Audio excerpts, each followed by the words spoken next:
Yes. Nk'ibisanzwe na Drake kuri mikoro. Uyu munsi umuhanzi ni Kenny Rogers.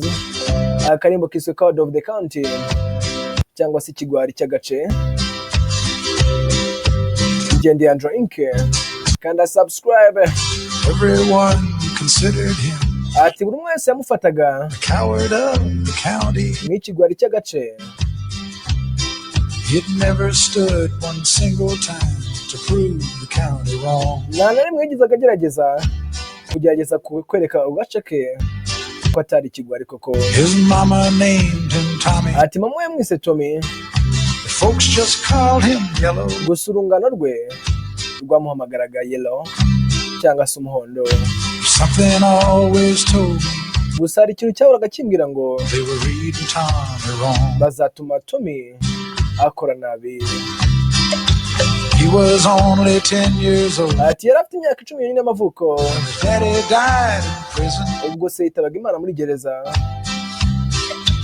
I looked after Tommy Ati natangiye kwita kuri Tommy because he was my brother's son. kubera ko yari umuhungu w'umuvandimwe wanjye.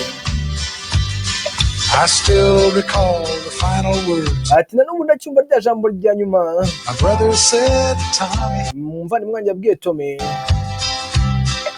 son, my life is over, Ati muhungu wanjye ubuzima bwanjye burarangiye but yours has just begun. gusa ubwawe buratangiye.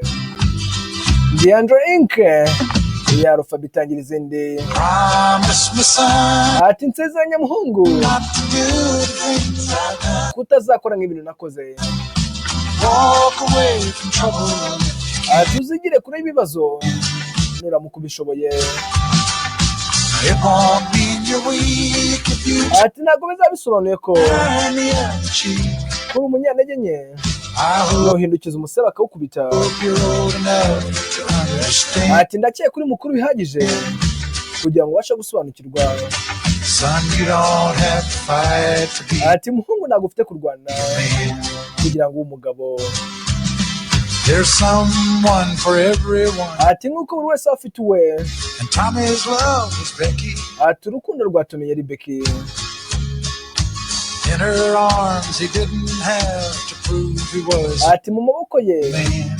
ntabwo yari afite kugaragaza yuko yari umugabo. One day while he was working, Ati umunsi umwe ubwo yarimo arakora. the Gatlin boys came calling. Ati aba Gatron Boy baje baramuhamagara. Aba Gatron Boy They took ni babandi bagenda ku mashevale. turns at Becky. Ati baraje bafata Becky. There was 3 of them. Ati bari batatu muri bo. Tommy opened up the door, Ati Tommy yafunga umuryango saw his Becky crying. abona Becky warimo ararira. The torn dress, the shattered look Ati kanzu ye was more than bayimuciriyeho. he could stand. Ati byasaga nabi cyane. He reached above the fireplace, Ati yaragiye ahagana aho bacanira umuriro took down his daddy's picture. afata ifoto ya se. As his tears fell on his daddy's face, Ubwo amarira yamanukaga ku matama ye he heard akagwa mu isura ya papa we. these words again. Yarongeye yumvira amagambo nanone. Promise me, son, Ati nsezeranya muhungu wanjye not to do the things I've done. utazigera ukora nk'ibintu nakoze. Walk away from trouble if you can. Kuzigera kure y'ibibazo nuramuka ubishoboye. It won't mean you're weak if you turn Ati ntabwo bizabisobanuye ko umunyantege nke the other cheek.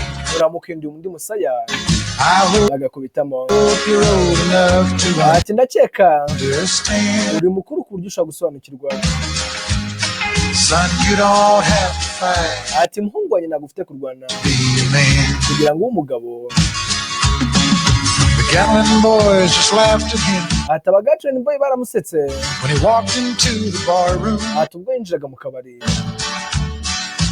One of them got up, Ati umwe muri bo arahaguruka met him halfway across the floor. aramwitambika ubwo yarimo arazamuka yerekeza muri fo yo hejuru.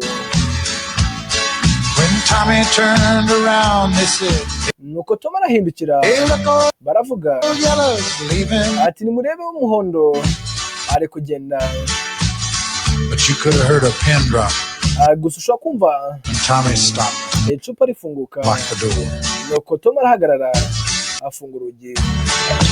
20 years of crawling ati imyaka 20 yo kuhangana up inside him. ati muri we vide risa nk'iryafungutse He wasn't holding nothing back.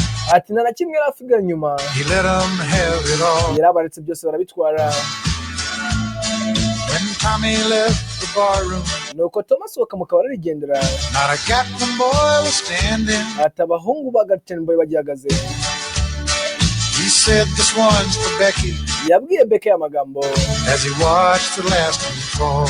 ati ubwo yamurega bwa nyuma gwa And I heard him say, numvise bavuga "I promised your dad naragusezeranyije papa not to do the things you've done. ko ntazigera nkora nk'ibintu wakoze I walk away from trouble when I can. ati nigiriye kure ibibazo kuko nari nshoboye Now please don't think I'm weak. I ati mbabara ntutekereze ko ndi umunyantege nke didn't turn the other cheek. kubera ko nigeze mpindura undi musaya And Papa, I sure hope you ati papa understand. ndabizi neza kuri mukuru kandi ndizera kuri gusobanukirwa Sometimes you gotta fight ati rimwe na rimwe when you're a man. uba ufite kurwanira umugabo Everyone considered him ati buri umwe yamufataga the coward of the county. nk'aho ari ikigwari cy'agace reka mbabwire ngo thanks for watching Dandra Inc mwese mwakoze subscribe ndabashimira cyane Imana ibamere umugisha